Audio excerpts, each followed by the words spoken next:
who came with a question. He answered according to his own personal assessment, according to his measurement, and diagnosed first and then prescribed. So again, somebody who was reluctant to go to jihad or did not understand the full value of jihad, the best answer was, jihad is the best way to please Allah, because that is where you lack. Similarly, in all these situations, all these instructions are particular, not generalized. Because the moment you generalize them, there will be a complete chaos and disorder in the world of hadith, which is impossible. There is completely no contradiction in the words of Muhammad. So the best solution which I have so far found is this. And this satisfied me completely when I went into finding out the backgrounds of whichever hadith I could find. I was fully satisfied that this is the correct answer. Thank you. Any other question?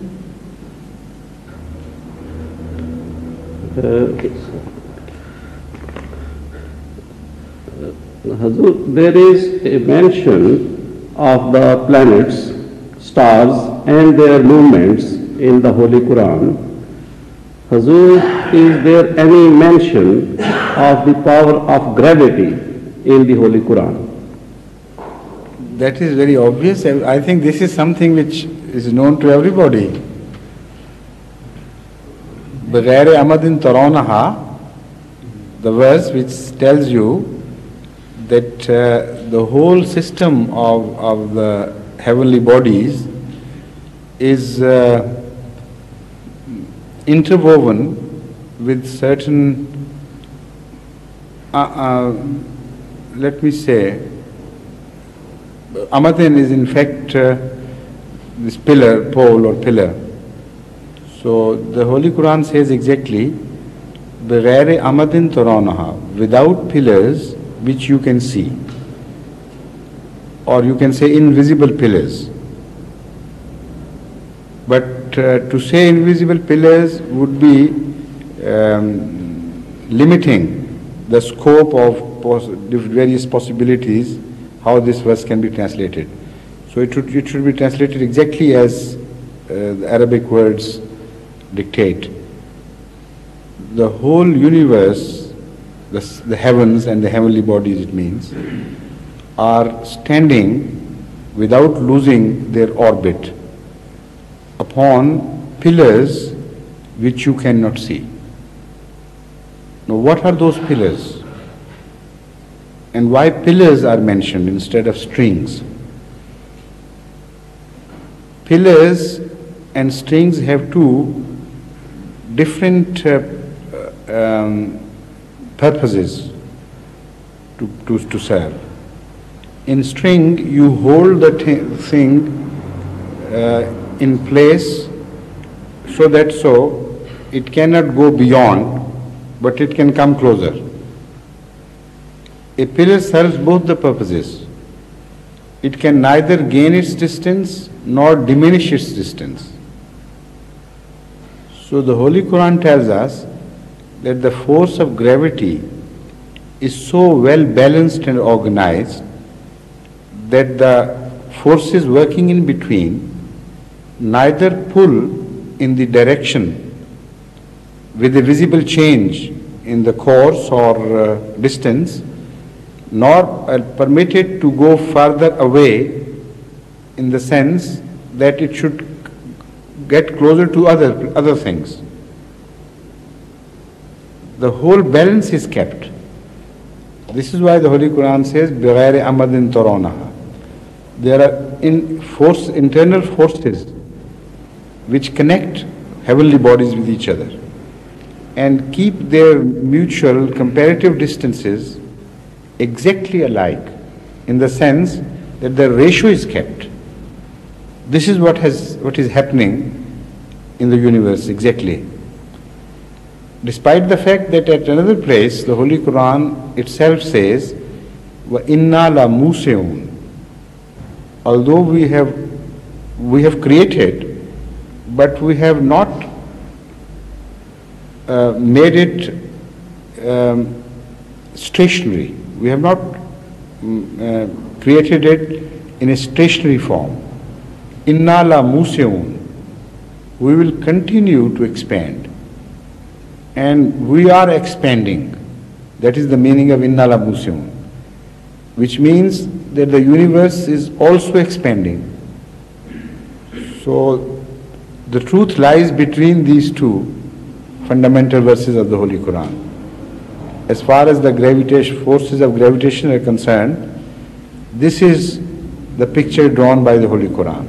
On the one hand, it says that the planetary bodies are held with the pillars which are invisible to you.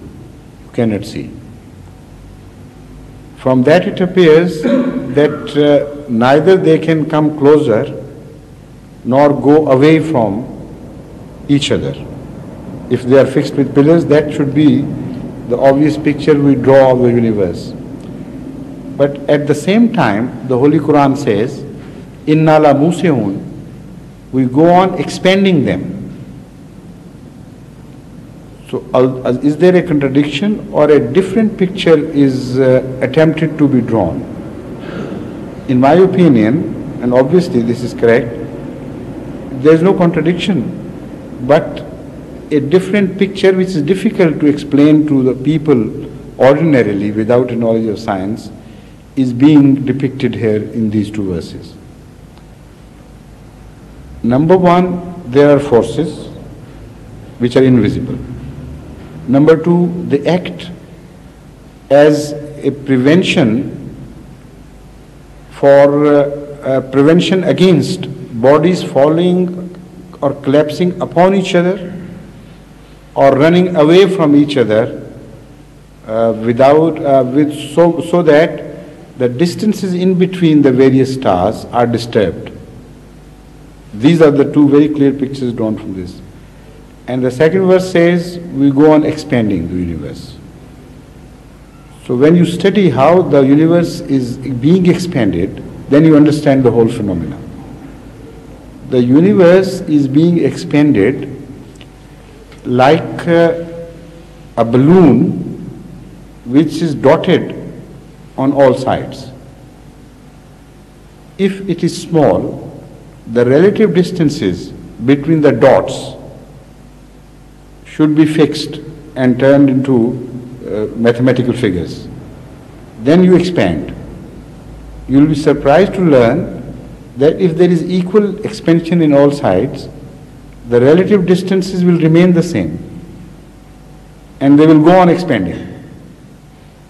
So this is exactly how the universe is expanding.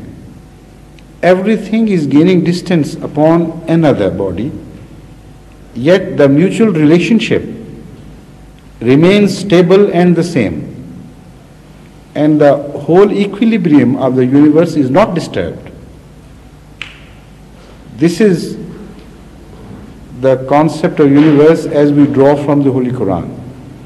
So not only the gravity is mentioned, but how gravity is controlled, that is also mentioned. If Allah had only said that bodies are drawing each other closer to each other, the picture which would evolve from this would be that we are a collapsing universe.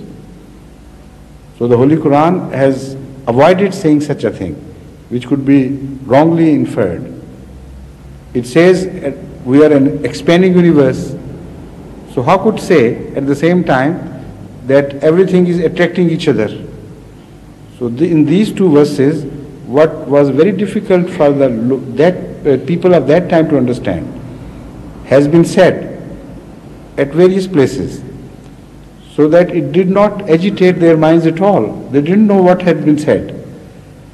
But people of the later ages who understood universe better, when they read these verses, they understand the message now. This is the beauty of the Holy Quran. That it says things addressed to people of many 1,000 years or more beyond. And yet people of the time are not disturbed by those declarations.